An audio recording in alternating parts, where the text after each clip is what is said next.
ماته یوه غېږ راکړه. Give me a hug. Give me a hug. ته موټر چلوې. You drive the vehicle. You drive the vehicle. دلته ته کله راغلې. When did you get here? When did you get here? زما سر درد کوي. I have a headache. I have a headache. ستا روژه ده. Are you fasting? Are you fasting? زه 2 ساعته مخکې دلته راغلم. I came here 2 hours ago. I came here 2 hours ago. داسې دې ولې وکړل. Why did you do so? Why did you do so? ته چېرته اوسېږې. Where do you live? Where do you live? پاو باندې 3 بجې دي. It is 3:15. It is 3:15. زما روژه ده. I am fasting.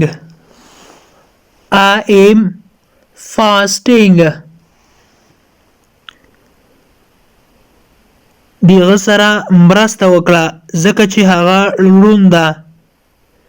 Please help him because he is blind.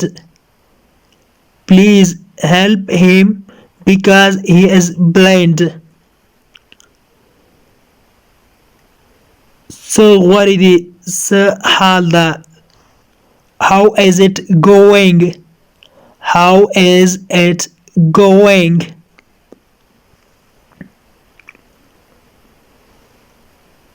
بیا سوچ وکا. بیا فکر وکا. Think again. Think again.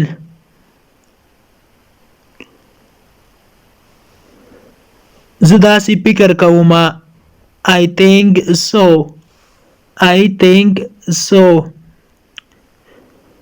ستا مقصد څه ده یا ستا مطلب څه ده. What do you mean? What do you mean? زه اودس کوم. I am getting ablution. I am getting ablution. فقط 2 منټه یا 2 دقیقې دلته صبر وکړه یا دلته ودرېږه. Wait here for 2 minutes. Wait here for 2 minutes. فقط 2 دقیقې دلته صبر وکړه یا ودرېږه. احمد چیرته ده. Where is Ahmad? Where is Ahmad? هغه هلته ده. He is over there. He is over there. دا یو ډېر لوی غم ده.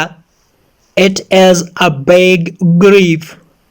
It is a big grief.